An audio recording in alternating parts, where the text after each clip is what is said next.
nagkaalaman po. Dito kami ngayon sa may Legazpi City sa Albay at papunta kami ngayon ng Iriga City. Medyo pagpasensyahan nyo na po yung mga kasama ko sa likod dahil tulog po lahat, marahil na hilo dahil doon sa zigzag ng mga daan. Pero pag-usapan natin, bakit kaya pag ikaw ay napapadaan sa mga mabundok na area, bakit kaya zigzag ang mga kalsada sa halip na tuwid na daan o tuwid na kalsada? Ganito po kasi yan.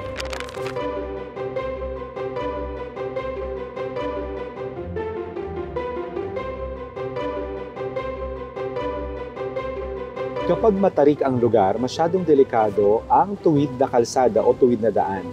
Mas mahirap ang akyatin at mas mataas ang tsansa ng aksidente. Ang zigzag na daan ay nagpapababa ng anggulo ng akyatan. Kaya, mas kontrolado ang biyahe at hindi nakakapagod ang pagmamaneho. Pinipilit din itong pabagalin ang mga sasakyan kaya mas ligtas ang mga bawat liko. At kapag zigzag po ang kalsada, mas nagkakaroon po ng traksyon ng mga gulong. Ibig sabihin, mas kumakapit po ang gulong sa mga kalsada, lalo na kapag maulan o madulas ang kalsada. Lalo na po ngayon, maulan.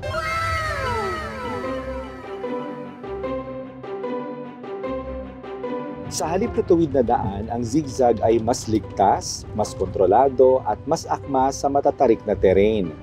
Kaya kung nasa zigzag road ka, tandaan, ito'y para sa iyong kaligtasan.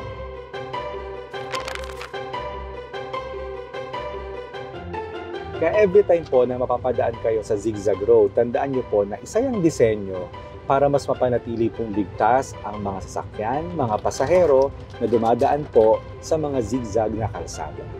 Sana po may natutuhan kayo at laging tatandaan, mapalad po ang tao na nakakasumpong ng karunungan at ang tao na nagtatamo ng kaunlaran.